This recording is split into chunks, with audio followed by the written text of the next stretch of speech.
Chers amis internautes, amis fidèles lecteurs de News Basket Day Africa, bonjour, bonsoir et puis bienvenue à tous dans cette analyse qui sera focalisée notamment sur le dernier repêchage de la NBA, à savoir la draft NBA 2023 qui s'est déroulée il y a 4 jours au Madison Square Garden de New York. Sans plus tarder, on va essayer un peu de revenir sur les différents choix qu'a effectué les franchises NBA pendant cette longue soirée. On va revenir également sur des prospects africains qui étaient également en course d'être repêchés par une franchise NBA. Chers amis, avant de commencer, donc pour casser toute surprise, si vous voulez, le choix numéro un était finalement le français, originaire, enfin, né d'un parent, un de ses parents congolais, à savoir Wembayama, qui avait été choisi avec le choix numéro un de cette draft. Il y a eu également Bilal Koulibaly, qui est d'origine malienne, dont les parents sont également originaires du Mali, qui a été drafté au haut, à savoir en 7e position par les Indiana Pacers. Et ensuite, il a été tradé chez les Washington Wizards. Victor Wembanyama, sans surprise, a atterri à San Antonio parce que, bref, tous les médias l'annonçait déjà comme choix numéro un. Il n'y avait aucune surprise à ce sujet depuis un certain temps, depuis plusieurs mois. Donc finalement, ce choix s'est confirmé. San Antonio décroche un choix numéro un de la draft pour reconstruire complètement la franchise et puis renouer à son passé glorieux. En tout cas, espérer renouer à son passé glorieux à travers Victor Wembanyama. On verra plus tard si cela va fonctionner ou pas. Je reviendrai bien sûr là-dessus. Mais avant de commencer, notamment, comment on appelle cette analyse, j'aimerais bien revenir déjà sur les prospects africains qui étaient en course, en tout cas ceux sur quoi l'Afrique pourrait compter pour être drafté en NBA cette année. Donc, dans un premier temps, il y avait le Congolais, donc qui évolue du côté de Kentucky, qui est en la personne, bien sûr, de Oscar Tshiebwe, qui évolue en NCAA depuis maintenant, je crois, il était dans sa 3e année lorsqu'il s'est présenté, bien sûr, au repêchage de la NBA. Il a eu à réaliser de très belles années NCAA, notamment depuis la saison dernière, y compris cette année. Donc, Oscar Tshiebwe était attendu, du moins, dans cette draft 2023, de par ses statistiques, sa domination dans le secteur intérieur, tout ce qu'il a eu à apporter à Kentucky le place comme étant un candidat crédible pour les 15 premières places de ce repêchage 2023. Autre Africain encore qui était, à mes yeux, qui devrait être drafté haut simplement, il s'agit du Malien.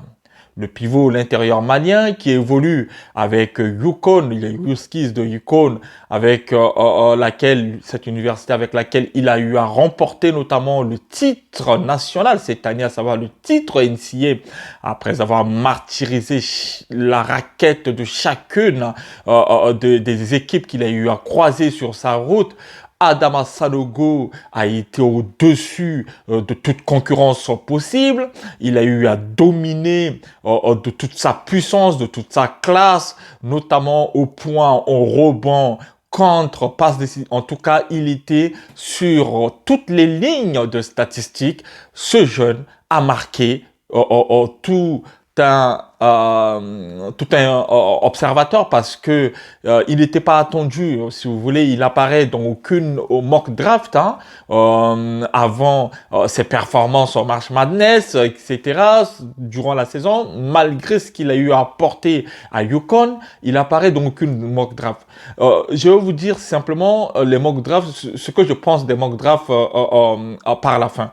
Mais je vais juste m'attarder sur ces statistiques. Ensuite, il a été élu meilleur joueur du championnat NCAA, il a eu à porter à bout de bras à UConn jusqu'en finale en réalisant un double-double, notamment en finale pour être élu meilleur joueur du Final Four de NCAA. Ce n'est pas arrivé pour un natif du continent africain depuis très longtemps parce que depuis le légendaire Nigérian Akimola Juwon, néo-nigérien, qui est arrivé aux États-Unis, qui en 1983 a eu à être élu meilleur joueur du tournoi NCAA, à savoir March Madness. C'est la deuxième fois que l'Afrique aligne un jeune qui est né sur le continent africain, formé sur le continent africain avant de partir aux États-Unis, notamment Adama Sanogo, élu meilleur joueur il y a quelques semaines, quelques mois, simplement au mois de mars de March Madness, à savoir le tournoi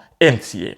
Chers amis, après avoir dit tout cela, après avoir jeté les bases, vous comprenez très bien que l'avenir glorieux attendait ces jeunes. La NBA, logiquement, devrait simplement ouvrir la grande porte. Adam Silver devrait simplement venir dans ses petites notes et dire le nom de Oscar Tshiebwe, y compris d'Adama Sanogo. En tout cas, du moins, c'est ce que l'on attendait. Surprise! Est-ce la première fois? Oui, c'est la première fois d'avoir des jeunes aussi calibrés, des jeunes aussi talentueux, dominants dans leur secteur, dans leur secteur de jeu, simplement le secteur intérieur, à leur poste 4, poste 5. On va pas me dire sincèrement, qu'est-ce qu'on attendait de ces jeunes? Certaines personnes, j'ai entendu certains analystes qui me faisaient rire encore jusqu'à ce matin, parlant de la taille de ces jeunes, notamment 2,06 m. Chers amis, vous voulez mentir à qui? Vous voulez mentir à qui? 2,06 m, ce n'est pas assez pour Adama Sanogo d'être drafté. 2,06 m pour Oscar Tshiebwe, ce n'est pas assez d'être drafté. À leur poste, avec 2,06 m, on n'a pas vu des joueurs NBA évoluer au poste d'ailier fort ayant 2,06 m. Et quelle envergure! Vous avez vu leur envergure?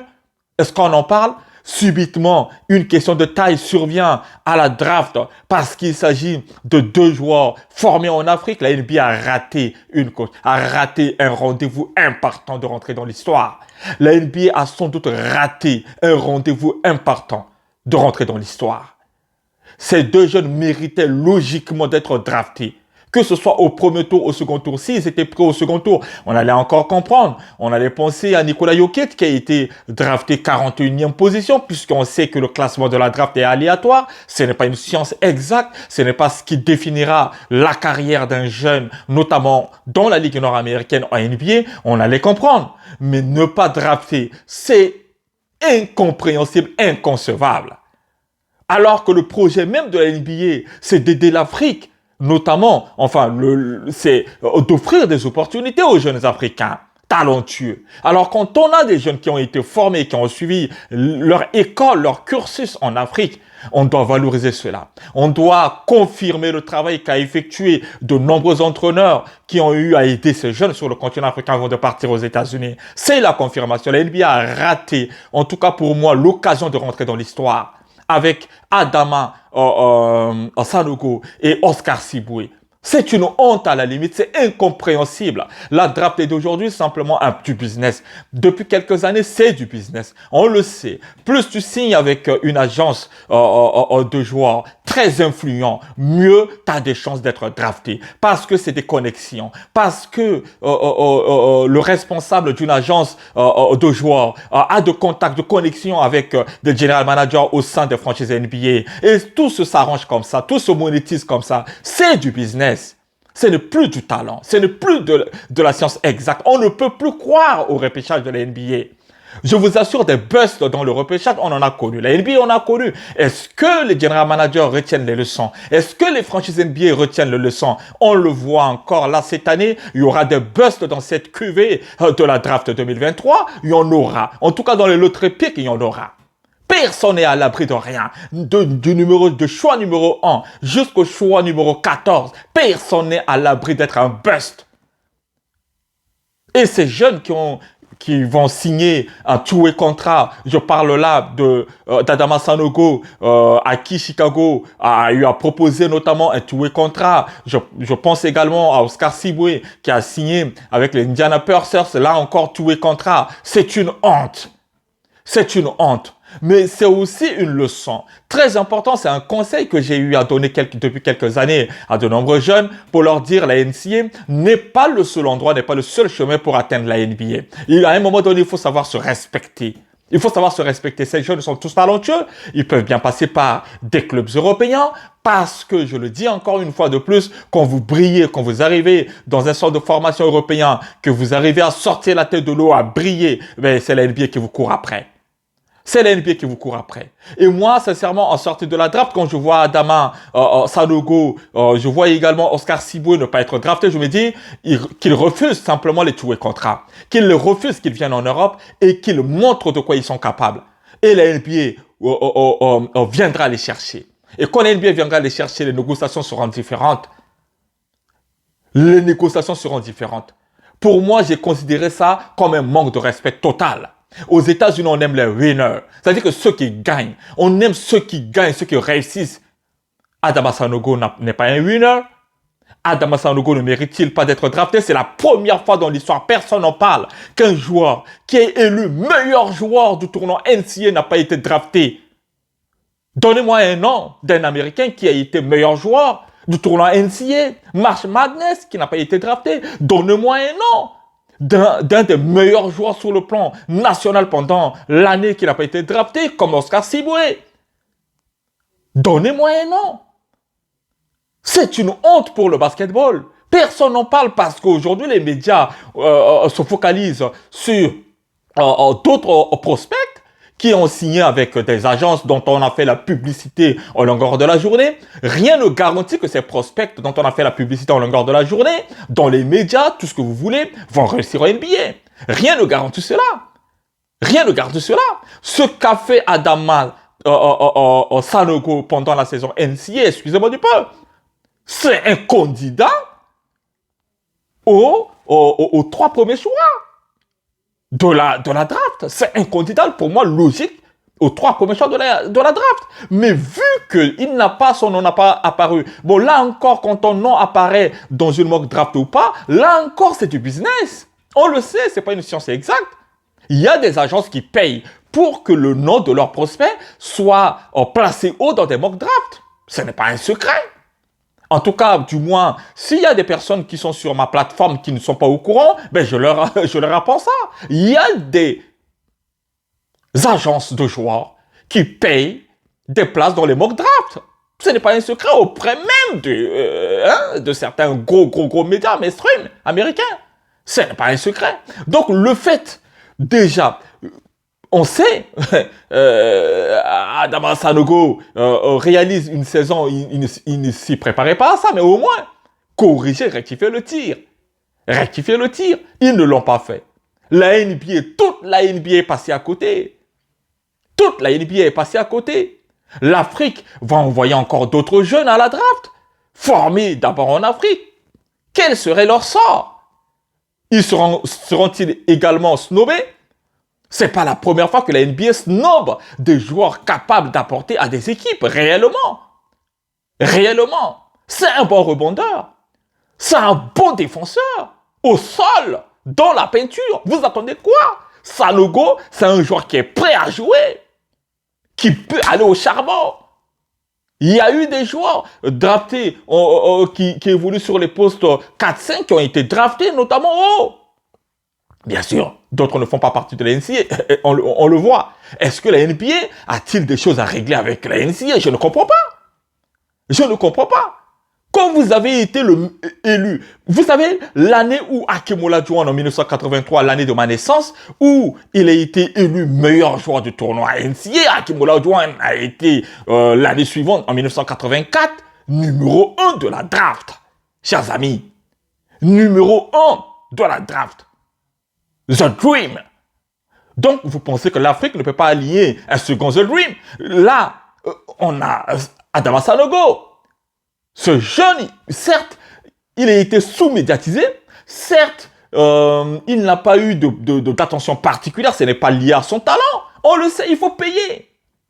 Il faut payer pour que ces médias fassent votre publicité. Il suffit que, il a dû signer certainement dans une agence dont il n'est pas la priorité. Et bien justement, qu'est-ce qui se passe? Sa publicité a été entre guillemets, voilà, négligée, tout comme Oscar Siboué, parce que ces jeunes croient en leur talent, ils croient en leur potentiel.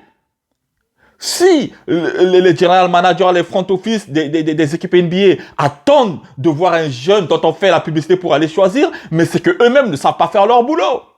C'est que eux-mêmes ne savent pas. Le scouting, tu ne bases pas tes scouting, en tout cas sur des pubs. Tu vas sur le terrain, tu vois le jeune. Tu vois le jeune, je suis désolé. Tu ne te bases pas sur des publicités. Ce boulot demande le sang-froid.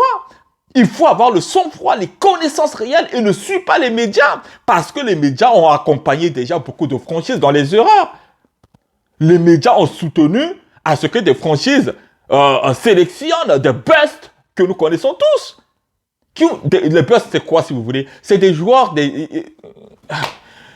dont on a fait la publicité longtemps, qui ont été draftés haut, mais rendement zéro en NBA. Rendement zéro. Après 1 an, 2 ans, ils sortent de la NBA. C'est une honte ce qui s'est passé avec Adama Sanogo. Je vous mettrai ces statistiques. Simplement. Je vous mettrai ces statistiques. Il n'a rien à prouver pour être drafté haut. Tout comme Oscar Siboué n'a rien à prouver pour être drafté haut. Oui, je mettrai encore un troisième snob, qui est Drew Timé, de Gonzaga, qui a eu à dominer à son poste. Est-il est tout simplement le dégât collatéral de ce que les franchises ont eu à faire, notamment à ces deux Africains, bon voilà, écoutez, on met cet Américain à côté pour que ça passe? Je ne comprends pas. Le profil d'un Drew Timé, vous allez voir ce qu'il va faire avec Milwaukee Bucks. Vous allez me donner raison dans les prochains jours. Vous allez voir ce que Drew Timé va faire dans la peinture, notamment des Milwaukee Bucks. Suivez mon regard. En tout cas, concernant ces 3 jeunes que je viens de citer les noms, Drew Timé, Sanogo, Adama, qui est le Malien, y compris le Congolais, c'est-à-dire le R2 Congolais, notamment Oscar Siboué, vous allez voir vous-même. C'est une honte et personne n'en parle. Personne n'en parle. Donc pour moi, la draft n'est pas du tout une science exacte. Absolument pas. Est-ce qu'aujourd'hui, le fait qu'un joueur soit drafté numéro 1, ça nous donne de garantie de réaliser une carrière de Tony Parker ou une carrière de LeBron James? Absolument pas. LeBron James, la carrière de LeBron James, c'est la carrière de LeBron James. Ce qu'a réalisé Tony Parker, c'est Tony Parker. Il n'y a pas de garantie. Mais les médias spécialistes de basket aujourd'hui font comme s'ils ne savaient pas. Comme si un Victor Wembanyama, à qui je souhaite tout le meilleur du monde, n'est pas à l'abri d'être un bust. C'est la vérité. Tous les médias spécialistes ne disent pas cela. Mais il n'est pas à l'abri d'être un bust. Du moins, n'est pas à l'abri d'être à la hauteur de toutes les attentes. Ah non, hein? C'est pas parce que tu es drafté haut, dont on a mis, dont on a parlé de toi en longueur de la journée, que tu vas devenir un Steph Curry, hein? Que tu vas devenir un Giannis Antetokounmpo, hein? Absolument pas. Tout ce monde peut se tromper et voir un joueur qui n'a pas été drafté et devenir un All-Star, un joueur all-time. Ah oui, un joueur qui peut ne pas être drafté peut devenir un joueur all-time. Vous avez vu, le Heat de Miami a été porté par qui? Par que des joueurs qui n'ont pas été draftés. Hein? Gabe Vincent a fait des playoffs all-time. All-time. Il n'a rien à se reprocher. Pourtant, il n'a pas été drafté. De nombreux joueurs au Heat de Miami n'ont pas été draftés. Mais pour autant, le Heat de Miami est arrivé en finale NBA, oui ou non? Et le Heat de Miami sera encore concurrent la saison prochaine. Donc pour moi, le repêchage perd son côté, comment on appelle ça? Son côté original. Son côté original. Éthique. Le repêchage de la NBA aujourd'hui, pour moi, ça perd tout. C'est que du business. C'est que du business. Eh oui, c'est que du business. La NBA fait du business, mais malheureusement, la NBA a un autre discours. Avec la Basketball Africa League, la NBA promet le meilleur pour le continent africain.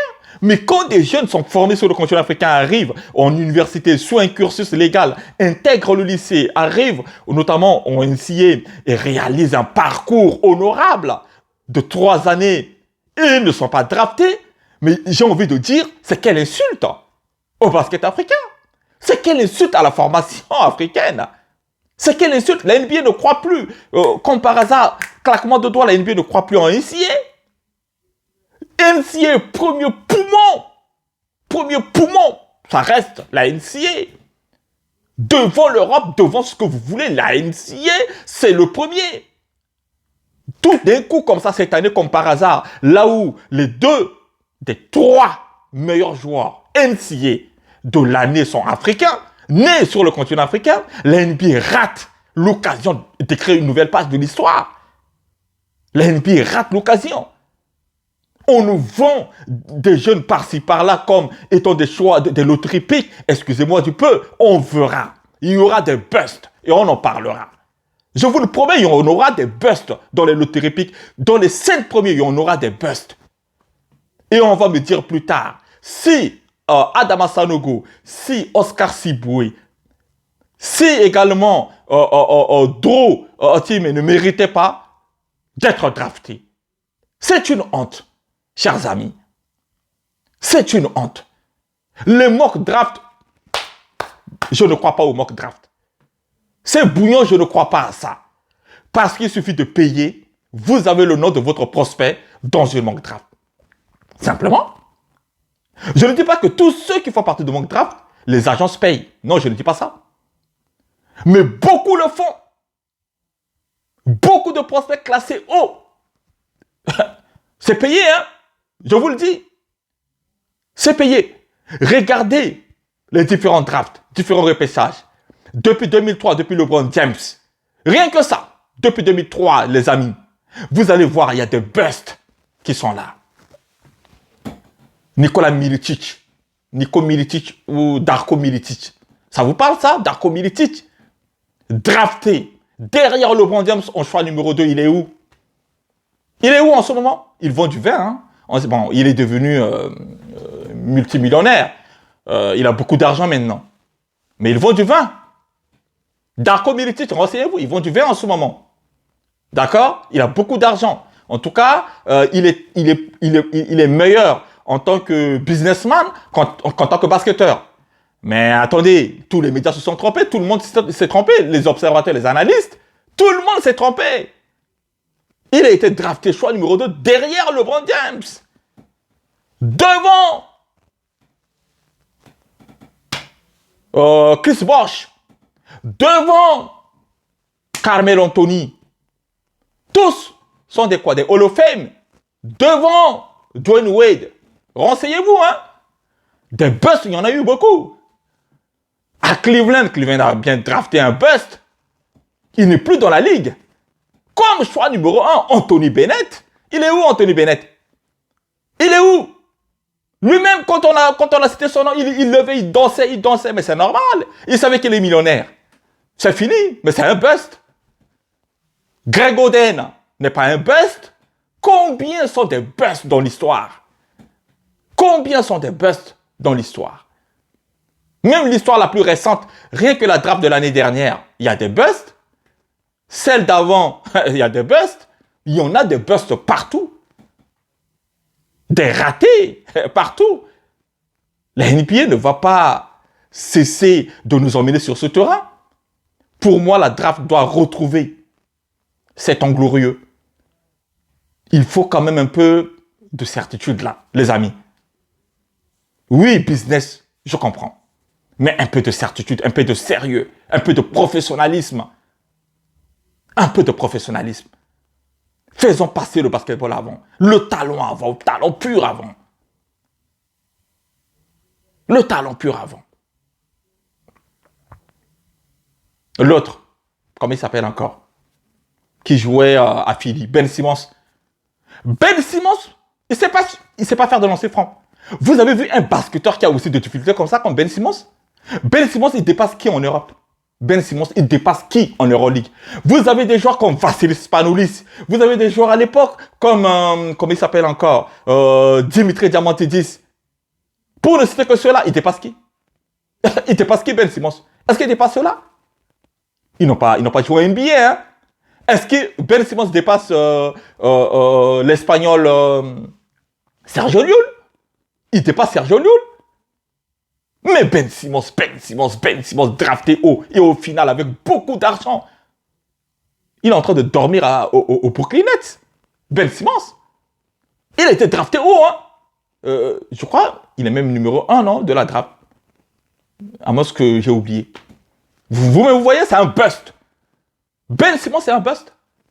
Moi, je vous le dis sincèrement, c'est un bust. Qu'est-ce qu'il apporte sur un terrain NBA que les gens que je viens de citer là ne peuvent pas apporter? Qu'est-ce qu'il apporte de plus que cela là?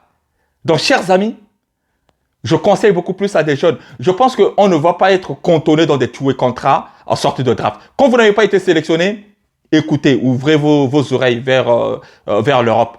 Venez jouer en Euroleague. Je pense que ces équipes NBA viendront vous chercher. Et quand ils viendront vous chercher, vous pourrez avoir toute la puissance de discuter. De discuter.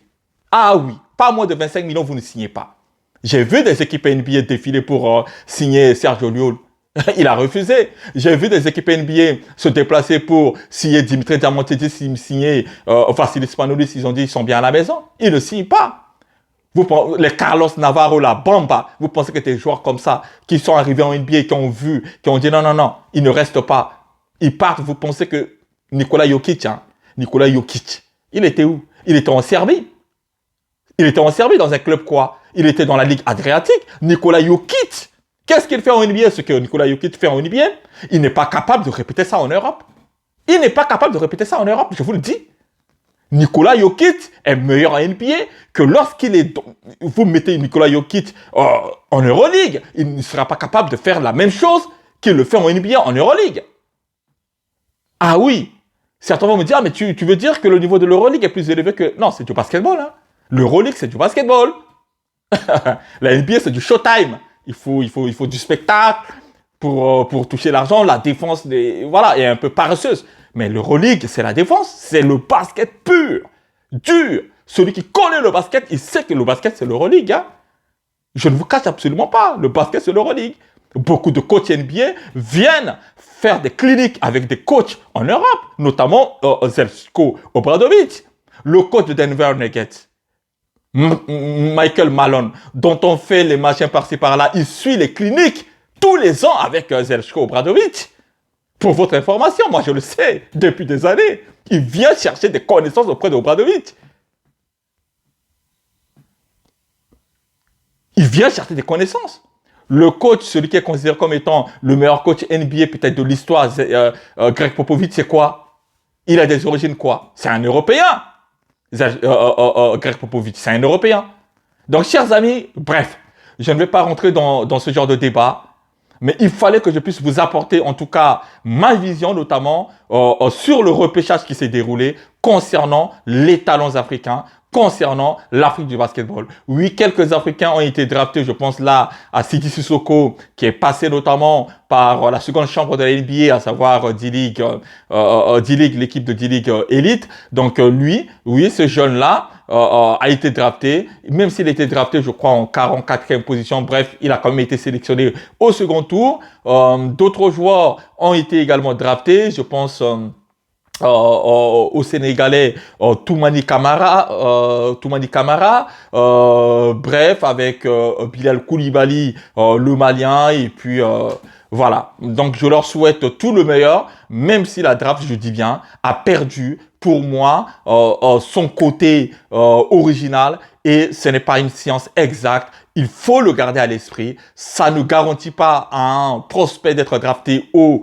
d'avoir ensuite une meilleure carrière en NBA. Absolument pas. C'est que le travail, le travail, le travail. Ceux qui n'ont pas été draftés, bon courage à eux tous, parce que pour moi aujourd'hui, même en passant par un tout et contrat, ils auront l'occasion de prouver et de faire mentir notamment les pronostics à leur égard. Bonne chance à vous tous, chers amis, portez-vous bien et on reviendra certainement prochainement sur d'autres sujets en lien avec le basketball, que ce soit la NBA, l'Euroleague ou le basketball africain. Portez-vous bien, prenez soin de vous. C'était Cyril Ngario de News Basket Africa. Je vous dis ciao, à bientôt.